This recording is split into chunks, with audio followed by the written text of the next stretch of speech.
رب العالمین اللہم ایاک نعبد و ایاک نستعین الصلاۃ والسلام بالتحیۃ والاکرام علی آباء الحسین و بناء الحسین و اجداء الحسین و اولاد الحسین و اصحاب الحسین و انصار الحسین و اوان الحسین ولعن اللہ تعالی علی اعداء الحسین اما بعد فقد قال حق سبحانہ تعالی فی کتابہ المجید و فرقان الحمید وهو اصدق الصادقین وقولہ الحق بسم اللہ الرحمن الرحیم وما خلقت الجن والانس الا لیعبدون بلندتر صلوات اللہ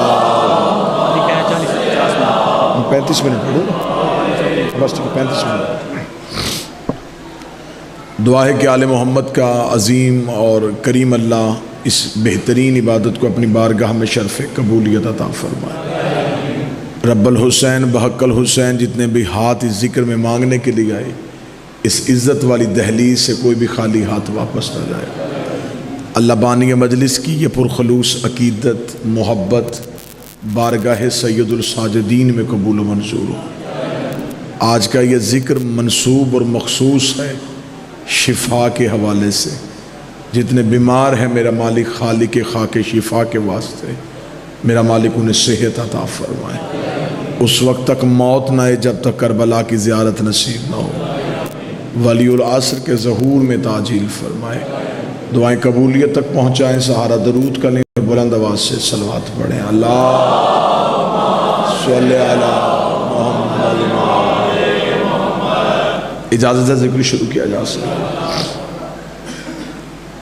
میں نے آپ کے سامنے جناب سید الساجدین کے ذکر کے مناسبت سے اللہ کے قرآن سے ایک آیت پڑھی ہے جس میں خدا کہہ رہا ہے کہ کوئی مقصد نہیں انسان اور جنات کا خلق کرنے کا مگر صرف عبادت ہے۔ جو صرف عبادت کرے اسے عابد کہتے ہیں، اور جو عبادت کا طریقہ بتائے اسے عبد کہتے ہیں۔ تو جو پوری فرمائیے گا سرکار۔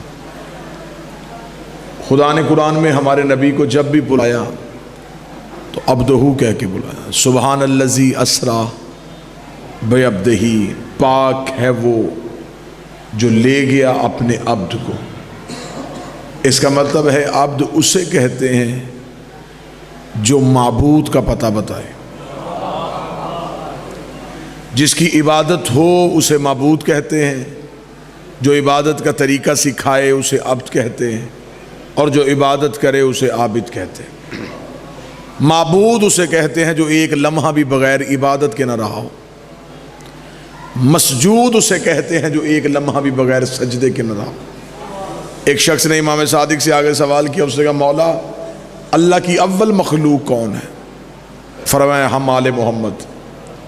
اس نے کہا جب تک اللہ آپ کو بنا رہا تھا تب تک اللہ کی عبادت کون کر رہا تھا؟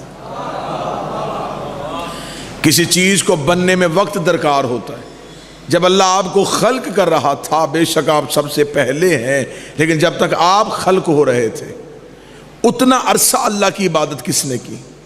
اگر کسی نے نہیں کی تو پھر وہ معبود کیسا؟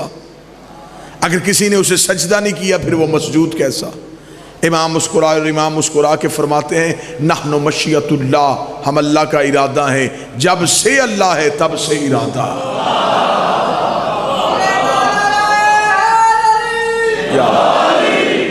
ہم مخلوق توحید بعد میں ہوئے، مشیت توحید ہم پہلے تھے، ہم اللہ کے ارادے میں تھے، اور جب سے وہ تھا تب سے ارادہ تھا، ہم اس کے ارادے میں بھی اس کی عبادت کر رہے تھے۔ اگر اس کا مشیت کو اور اس چیز کو کوئی نہ سمجھا ہو تو اس کی میں ایک اور بڑی بہترین سی مثال پیش کر دیتا ہوں کہ میرا وجود، میرا حصہ، میرا لباس، میرے بدن کو ڈھانپنے کا طریقہ، لیکن یہ جو میں مجلس آپ کے سامنے پڑھ رہا ہوں، یہ گفتگو جو آپ کے سامنے کر رہا ہوں، یہ تقریر جو میں آپ کے سامنے کر رہا ہوں، یہ لفظ جو ہیں یہ کہیں سے میں سن نہیں رہا، کہیں سے پڑھ نہیں رہا، یہ میرے اندر ہے، اندر ہیں اور نظر بھی نہیں آ رہے۔ بڑے سے بڑے میڈیکل کے ماہر کو لے کے آؤ، وہ میرے خون کے خلیے دیکھ سکتا ہے، میری ہڈیوں کی تہیں دیکھ سکتا ہے، لیکن وہ یہ لفظ نہیں ڈھونڈ سکتا جو میں پڑھ رہا ہوں۔ یہ لفظ ہیں اندر تو کہاں ہیں؟ یہ میری مشیت میں ہے، یہ میرے ارادے میں ہے۔ میں ارادہ کرتا ہوں کہ میں یہ بولوں تو وہ ظاہر ہو جاتے، میں ارادہ کرتا ہوں میں یہ کہوں تو وہ ظاہر ہو جاتا ہے۔ بس لفظ ارادے کے محتاج ہے۔ خدا نے کہا یہ میری مشیت میں رہتے تھے، میں ارادہ کرتا تھا یہ ظاہر ہو جاتے تھے، یہ میرے ارادے کی وجہ سے۔ اس کا مطلب ہے جو عبادت کروائے اسے معبود کہتے، توجہ پوری صحابہ، اور جو عبادت کرے اسے عابد کہتے، جس کی عبادت ہو اسے عبد کہتے۔ اب معبود، عبد، عابد، معبود، عبد، عابد، ایک ہی تصویر میں تینوں چہرے نظر آ گئے۔ مسجد اللہ کی تھی، نماز عبد پڑھا رہا تھا، پیچھے عابد پڑھ رہے تھے، یا ایک شہزادہ اپنے حجرے سے نکلا، وہ عابدوں کی گردنوں سے ہوتا ہوا عبد کی پشت پہ چلا گیا، عبد کی پشت پہ بیٹھ کے اس نے معبود سے پوچھا، اوپر معبود ہے، نیچے عبد ہے، پیچھے عابد ہے، اوپر معبود ہے، نیچے عبد ہے، پیچھے عابد ہے، اب مجھے بتا میں عابدوں میں ہوں، میں عبدوں میں ہوں، یا پھر تو معبود مجھے کوئی اور عہدہ دے گا؟ فرمایا حسین ابھی پوچھ نہ چھوڑنا، میں معبود ہوں، یہ عبد ہے، تو ابا عبداللہ۔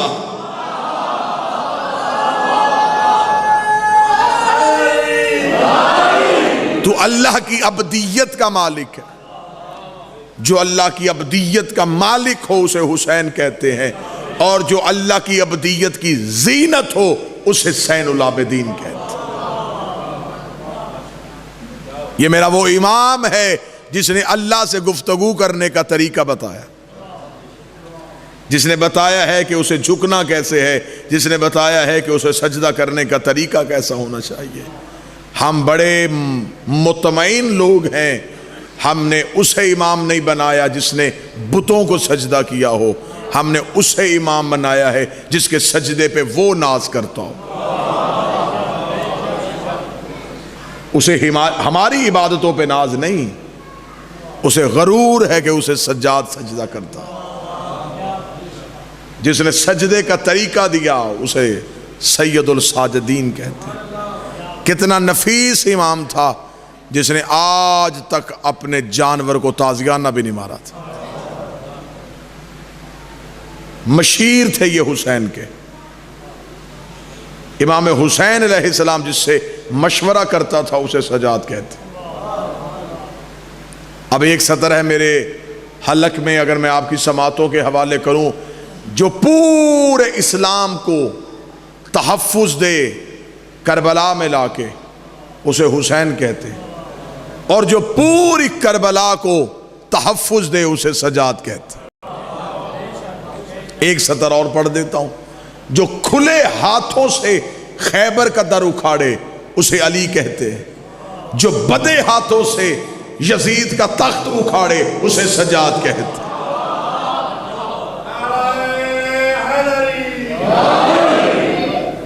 اور یہ اعزاز تھا اس علی کے بیٹے کے پاس، یہ ایک ہی وقت میں محمد بھی تھا اور علی بھی تھا۔ یہ دکھنے میں محمد لگتا تھا، بولنے میں علی لگتا تھا، اس کا چہرہ رسول والا تھا، گفتار علی والی تھی۔ کتنا ڈرا اور سہما ہوا تھا اس قیدی امام سے یزید کہ اس نے حسین سے بیعت مانگی تھی، سجاد سے بیعت نہیں مانگی۔ استاد قمر جلالوی کا یہاں مجھے شعر یاد آ گیا، میں ضرور پڑھوں۔ استاد قمر جلالوی کہتا بے شک زندان میں تھا حسین کا سجاد، لیکن ڈرایا ہوا تھا سجاد نے یزید کو، بستر جو مخملی تھا اسے خار کر دیا، سونا فرعون شام کا دشوار کر دیا، نیند اس کی باندھ کے زنجیر پا کے ساتھ سجاد نے یزید کو بیمار کر دیا۔ یہ جو بار بار پیشیوں میں بلاتا تھا سجاد کو، یہ سجاد کو اذیت نہیں دیتا تھا، مطمئن ہوتا تھا کہ حسین کا شیر قید ہے یا کھلا ہوا ہے؟ سید الساجدین ہونا حسین جیسے امام کے ہوتے ہوئے یہ بہت مقام رکھتا تھا۔ پہلی بار سید الساجدین کب ہوا؟ جب شام کے بازار میں کڑیوں میں نماز پڑھی۔ میں تفصیلاً 2-4 جملے مصیبت کے پڑھوں گا، اس لیے کہ جتنے بیٹھے ہیں سب جنازے کے انتظار میں بیٹھے، تو میں جلدی ہوگی کہ ہم نے اپنے گھر جانا ہے اور تم نزدیک سے آئے ہو۔ جو صبح سے انتظار میں بیٹھی ہے وہ آئی بھی دور سے ہے، اس نے جانا بھی دور ہے، اور وہ آ بھی سب سے پہلے گئی ہے، بیٹھی بھی جنازے کے انتظار میں ہے۔ سبب پیدا کرنے کی کوشش میں کروں گا، منت کروں گا آج اس نیت کے ساتھ رونا، جو ہر مجلس میں آتا تھا آج وہ تھک کے تابوت میں آ رہا ہے۔ اسی امام کے حوالے سے ہے نا کہ ہر مجلس میں سید الساجدین تشریف فرما ہوتے ہیں، جو ہر مجلس میں آتا ہے، آج وہ تابوت میں آ رہا ہے۔ جس امام کا آج جنازہ ہے اسے یہ سوچ کے رونا ہے کہ یہ ساری زندگی صرف رویا ہے۔ منہال کوفی نے کہا تھا مولا سجاد شہادت سیدوں کا ورثہ ہے، فرمایا شہادت سیدوں کا ورثہ ہے، ننگے سر ماں بازاروں میں لے کے جانا ہمارا ورثہ۔ منہال نے کہا مولا امام مضبوط ہوتا ہے، امام کے پاس طاقت ہوتی ہے، امام کائنات کے نظام کو چلاتا ہے۔ مولا آپ امام ہو کے خون رو رہے ہیں۔ منہال نے جب یہ لفظ کہا تو امام تڑپے، تڑپ کے کہا منہال یعقوب کا ایک یوسف بچھڑا تھا، نبی ہو کے اس کی آنکھیں سفید ہو گئی تھی، میرے سامنے میرے 18 یوسف گھوڑے سے گرے۔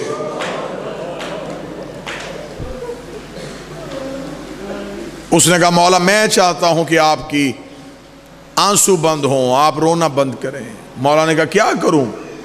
اس نے کہا مولا سارا دن آپ گھر بیٹھے رہتے ہیں، آپ کو کربلا یاد آتی، تھوڑی دیر کے لیے گھر سے باہر نکلا کریں۔ سجاد کہتے کیا سوچ کے نکلوں؟ میں باہر جاتا ہوں، میں بازار میں جاتا ہوں، مجھے شام کے بازار یاد آتا، میں کسی جوان کو دیکھتا ہوں مجھے اکبر یاد آتا، میں کسی مستور کے سر پہ چادر دیکھتا ہوں مجھے ہماری ماں زینب یاد آتی۔ اس نے کہا مولا آج میرا جی چاہتا ہے میں آپ کو لے کے جاؤں۔ اس نے ہاتھ تھاما، امام کو لے کے بازار میں آیا، بازار میں اس نے آواز دی دکانیں بند کرو، حسین کا بیٹا سجاد آ گیا ہے۔ لوگوں نے دکانیں بند کی، کوئی سجاد کے قدموں پہ گرا، کسی نے سجاد کے ہاتھ چومے، کسی کے سر پہ ہاتھ رکھ کے کہتا تیرے بچے جھینگیں، کسی کو پیار دے کہتا تیری بیٹیوں کے پردے ہوں۔ دعائیں دیتے دیتے امام آگے بڑھ رہے تھے۔ کتاب کے جملے ہیں ایک قصاب کو، ایک کسائی کو دکان بند کرتے کرتے دیر ہو گئی، اس نے سجاد کو دیکھا، جلدی سے اٹھ کے آیا، وضو کیا، سجاد کے قدموں پہ ہاتھ رکھے۔ مولا نے فرمایا کیا کرتا ہے؟ اس نے کہا مولا میں قصاب ہوں، جانور ذبح کرتا ہوں۔ فرمایا مجھے شریعت کے احکام بتا، شریعت محمد میں جانور کو ذبح کرنے کے کیا احکام ہے؟ اس نے سمجھا شاید شریعت کا وارث ہے، مجھ سے مسئلہ پوچھ رہا ہے۔ اس نے فوراً کہا ہاں مولا مجھے یاد ہے، مولا شریعت ہے رسول کی، جس جانور کو ذبح کرنا ہو اسے پہلے پانی پلانا پڑتا ہے، اور مولا تیری امامت کی قسم ہے میں پانی پلا کے ذبح کرتا ہوں۔ سجاد تڑپ گئے، رو کے کہتے لوگ جانوروں کو پانی پلا کے ذبح کرتے ہیں اور میرے بہتے دریا میں پیاس سے مارے گئے ہیں۔ سجاد نے کہا مجھے دوسری شرط سنا۔ اس نے کہا مولا دوسری شرط ہے جانور کو جانور کے سامنے ذبح نہیں کرنا۔ سجاد نے چہرے پہ ماتم کیا، رو کے ہائے قسمت میرے باپ حسین کی، لوگ جانور کو جانور کے سامنے ذبح نہیں کرتے۔ میری 3 پھپھیاں سر پہ قرآن رکھ کے قاتل سے کہہ رہی تھی نہ مار، میرا 3 دن کا پیاس۔ مولا سجاد کی آواز آئی تیسری شرط سنا، قصاب قدموں میں گرا، رو کہتا مولا میں شرطیں سناتا ہوں تو روتا ہے، مولا میرے سنانے سے تیری آنکھوں میں لہو آ رہا ہے۔ فرمایا سنا میں بابے کو روؤں، تیسری شرط میں سیدوں سے معافی مانگ۔ اس نے کانپتے ہوئے کہا مولا شریعت ہے رسول کی، جانور کو جس خنجر یا چھری سے ذبح، وہ چھری تیز ہونی چاہیے تاکہ اسے زیادہ تکلیف نہ ہو۔ سجاد رو کہتا مجھے میرے بابے کے لہو کی قسم ہے، جس خنجر سے حسین کو ذبح کیا گیا اس کی آواز زینب خیمے میں سنتی رہی۔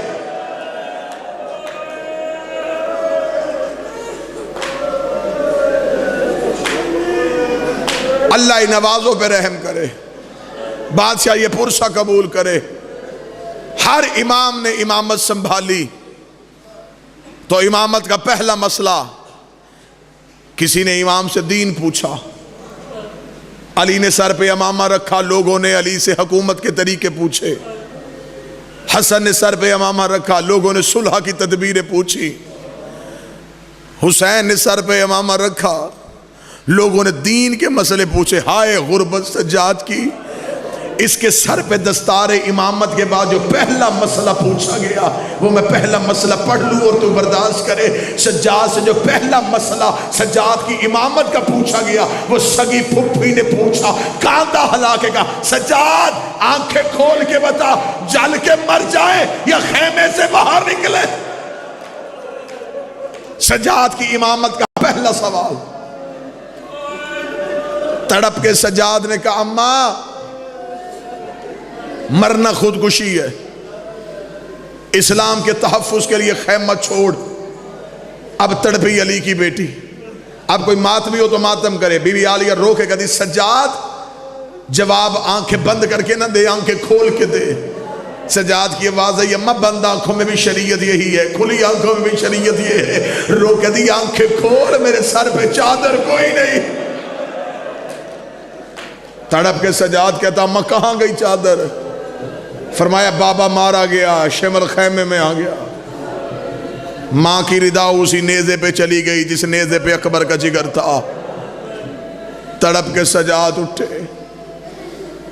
اب اگلا سوال جو سجاد کے لیے بڑا مشکل تھا، میں کوشش کر رہا ہوں کہ میں چھوڑوں وہ جملے جن سے سادات کو تڑپ محسوس ہو، مجھے صرف آنسو چاہیے، میں وہ جملے چھوڑوں۔ پھر مولا سجاد کے لیے جو دوسرا سوال بڑا اذیتناک تھا، خیمے جل چکے تھے، علی کی بیٹیاں جلے ہوئے خیموں کی راگ پہ بیٹھی تھی۔ اب قافلے کو کربلا سے کوفہ جانے کے لیے تیار کرنا تھا۔ ایک ملاؤن وہاں آیا جہاں سجاد بیٹھا تھا، اس کے ہاتھ میں ایک کپڑا تھا، اس کپڑے اس گٹھری میں کچھ چیزیں تھیں۔ اس نے سجاد سے آ کے کہا حسین کا بیٹا تیرا بابا بیعت کر لیتا تمہیں یہ دن نہ دیکھنا پڑتا، تیرے بابے نے بیعت نہیں کی، پورا کنبہ ذبح کروا لیا۔ سجاد میں تمہیں زیادہ اذیت نہیں دینا چاہتا۔ سجاد کی آواز آئی اس گٹھڑی میں کیا ہے؟ یہ کمینہ دیکھتا مجھے بتا رسیاں تو پہنائے گا یا ہم پہنائے؟ تڑپ کے سجاد رو کے کھڑا ہو گیا، رو کے کہنے لگا میں ماں کے برکوں کا وارث ہوں۔ سجاد نے گٹھڑی کھولی، علی کی بیٹی نے سجاد کے کاندھے پہ ہاتھ رکھا، رو کے کہتی تو نہ کہنا میں خود بانٹ دیتی ہوں۔ ایک ایک رسی اٹھا کے علی کی بیٹی نے ایک ایک مستور کو دی۔ رو کے آواز آئی باندھ لو اپنے ہاتھ، میرا سجاد کی کمر جھک گئی۔ بس ایک روایت اور سن لینا، بدبختوں نے اس امام کو زہر دی جس کا جگر ہی نہیں تھا۔ جو آوازیں اٹھ گئی ہیں بادشاہ حسین قبول کرے، جو آوازیں اٹھی ہیں انہیں پتہ چل گیا ہے کہ زہر سب سے پہلے کہاں اثر کرتی ہے۔ زہر اسے دی گئی جس کا جگر ہی کوئی نہیں تھا، پیاس اسے لگی جسے پانی کی خواہش ہی کوئی نہیں تھی۔ گردن میں وزنی توق، صرف توق نہیں توق میں میخیں تھیں۔ میں نے خود اپنی آنکھوں سے روایت پڑھی ہے، سہل ابن سعد کی روایت ہے۔ وہ کہتا ہے بازار شام میں ایک کونے پہ کھڑا منظر دیکھ رہا تھا۔ سہل کہتا مجھ سے برداشت نہیں ہو رہا تھا یہ سیدوں کی اذیت، یا مولا سجاد نے مجھے آنکھ کے اشارے سے بلایا۔ سہل کہتا میں چلتا چلتا اس قیدی مہاری کے پاس گیا، مولا سجاد نے کہا میں تیری جنت کا ضامن ہوں۔ اس نے کہا مولا میری خواہش ہے میں کچھ کروں۔ مولا فرمایا تو تڑپ رہا ہے نا ہماری طلب کے لیے، چل میں تجھ سے یہ نہیں کہتا کہ تلوار کھینچ، میں تجھے یہ نہیں کہتا چادریں لے کے آ۔ سجاد نے کہا تیرے پاس کوئی کپڑے کا ٹکڑا ہے؟ ساحل کہتا فوراً بندوبست کرنا میرے لیے مشکل تھا، میں نے اپنے سر سے اپنا امامہ اتارا، امامہ اتار کے سجاد نے کہا اسے کپڑا بنا، میں نے کپڑا بنایا، سجاد کی آواز تہ لگا، میں نے تہ لگائی، میں نے کہا مظلوم اس کا کیا کرنا ہے؟ آواز ہے میری کمر پہ آ، میری گردن کا توق اٹھا کے پیچھے یہ کپڑا، اور اس توق کے وزن کی وجہ سے میری گردن کا گوشت اتر گیا۔ خود جناب باقر کی روایت ہے اس مولا کی شہادت کے حوالے سے، مولا سجاد جب کربلا سے واپس آ گئے تھے تو مولا ابا کھول کے نہیں لیتے تھے، جیسے یہ چادر ہے نا، مولا ایسے ابا اپنے گردن پہ رکھتے تھے، ساری زندگی جتنی دیر سجاد زندہ رہے ابا کو یوں اپنی گردن پہ رکھا۔ مولا باقر کہتے ہیں کہ زندگی میں یہ راز کا پتہ نہ چلا کہ بابا یہاں ابا کیوں رکھتے تھے۔ باقر کہتے ہیں جب میں بابے کو غسل دینے کے لیے گیا، باقر تڑپ کے باہر آ گیا، لوگ کہتے ہیں اماں زینب آج پتہ چلا ہے، آج پتہ چلا ہے علی کی بیٹیوں کو، آج پتہ چلا ہے کہ سجاد کا شام کا بازار کیا تھا۔ یوں شام کی طرف منہ کیا باقر نے، ہاتھ باندھ کے کہا اماں زینب مجھے معاف کر دینا، میں سارے رستے نہ پہچان سکا، مجھے آج پتہ چلا ہے بابے کی گردن میں گوشت نہیں ہے۔ زیارت ناہیہ میں امام کہتا میرا سلام ہو میرے اس قیدی پہ جس کی گردن کا گوشت تو کھا گیا، جس کی ہاتھوں کا گوشت ہتھکڑیاں کھا گئی، جو بندے ماتم کے لیے تیار ہو گئی۔ کہ روایت پڑھتا ہوں شام کا بازار تھا، سید الساجدین گزر رہے تھے، گزرتے گزرتے قافلہ رک گیا، قافلے کا رکنا تھا۔ ایک ملعون نے آگے سے کہا قافلے کو جلدی دربار میں لے کے جانا ہے، قافلہ رک کیوں گیا ہے؟ ایک ملعون نے آگے کہا اس لیے رکا ہے کہ بازار میں حسین کا بیٹا نماز پڑھ رہا ہے، سجاد ہتھکڑیوں میں نماز پڑھ رہا ہے، مجھے بول کے بتاؤ جس بندے نے نماز پڑھنی ہو اس کے لیے سب سے پہلی کیا ہوتا ہے؟ وہ قبلے کا تعین کرتا ہے کہ کعبہ کدھر ہے، وہ کعبے کی سمت ڈھونڈتا ہے تاکہ مصلی بچھائے، رکھ میرے سر پہ قرآن۔ بھیڑ میں سجاد نماز پڑھتا، کوئی دھکا مارتا سجاد ادھر چلا جاتا، کوئی دھکا مارتا سجاد ادھر آ جاتا۔ آواز قدرت آئی سجاد کعبہ نہ ڈھونڈ، تو نماز پڑھ، تو جدھر منہ کرے گا میں کعبے کو ادھر پھیرتا جاؤں گا۔ ادھر سجاد نے نماز شروع کی، ادھر ملعون نے کہا حسین کے بیٹے کی نماز توڑ، میں غلط پڑھوں نبی کی بیٹی کا مجرم۔ یہ علم عباس میں ہاتھ ہے، ایک بے غیرت گھوڑا دوڑاتا ہوا آیا، اس نے سجاد کی زنجیر کو اپنے گھوڑے کی گردن میں باندھا، اس نے گھوڑے کو ایڑ لگائی، ادھر گھوڑا دوڑا، ادھر سجاد کے گلے میں میخیں چلی گئے، بازار میں سجاد کا لہو آیا، آواز آئی سبحان رب یا العلا بحمد، حسین کی آواز آئی سجاد تیری نماز کے صدقے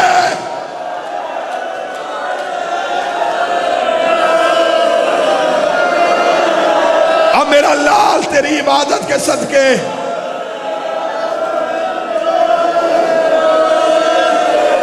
سجاد تیری نماز پہ قربان۔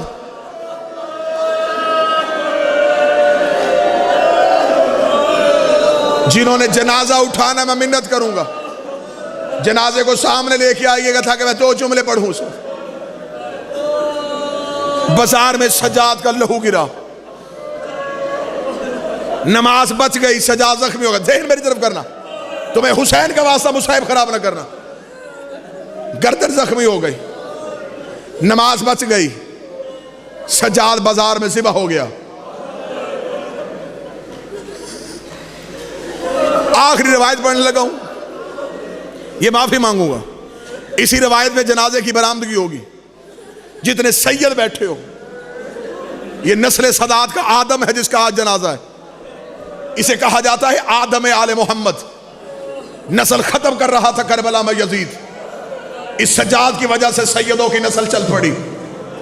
جب آئی ہے نا بی بی قید نبھا کے، بی بی زینب کے ہاتھ میں تھا سجاد کا ہاتھ، سیدھی قبر رسول پہ آئی ہے، روکا دی نانا قبر سے اٹھ، نانا دیکھ میں تیرا بیٹا بچا کے لے آئی ہوں۔ یہ کہہ کے بی بی نے گٹھڑی سے حسین کا کرتا نکالا، کرتا قبر محمد پہ ڈالا، یا قبر ہل گئی، آواز آئی زینب کرتا ہٹا لے، رو کے کہتی تجھ سے بیٹے کا کرتا برداشت نہیں ہوا، میں نے تو تجھے ابھی اپنا لباس دکھانا تھا، میں نے تجھے بتانا تھا امت نے اتنا تیرے بیٹوں کو نہیں مارا جتنا تیری بیٹیوں کو مارا ہے۔ اب بھی کوئی بندہ چپ ہے، ماتم کی تیاری کرے۔ زینب سجاد کا ہاتھ پکڑ کے سیدھی زہرا کی قبر پہ لے کے آئی، رو کے کہتی اماں بیٹیوں نے ماں کو نہیں بتانا تو کس کو بتانا ہے؟ اماں اٹھ قبر سے، میں تجھے اپنا درد سناؤں۔ اماں میں وعدہ کر کے آئی تھی کہ میرا کچھ رہے نہ رہے میں تیری نسل بچا کے آؤں گی۔ اماں نہ میرا آن آیا ہے نہ میرا محمد آیا ہے، وہ دیکھ تیرا سجاد بھی آ گیا ہے، وہ دیکھ تیرا باکر بھی آ گیا ہے۔ یہ کہنے کے بعد زینب نے ماں کی قبر کو گلے سے لگایا، رو کے کہا اماں مجھے تیرا سجاد بچانے کی قیمت بڑی دینی پڑی ہے۔ قبر زہرا سے آواز آئی، زینب کیا قیمت دی ہے؟ رو کے کہتی جب حسین گھوڑے سے گر گیا 300 بے غیرت میرے خیمے کو لوٹنے کے لیے آیا، ان کے ہاتھوں میں نیزے تھے، یہ سجاد کو قتل کرنا چاہتے تھے۔ اماں تیری غربت کی قسم ہے، کوئی دائیں طرف سے نیزہ مارتا میں اپنا پہلو آگے کرتی، کوئی بائیں طرف سے نیزہ مارتا میں اپنا پہلو آگے کرتی۔ اماں زینب زخمی ہو گئی، سجاد بچ گیا۔ ماتم حسین۔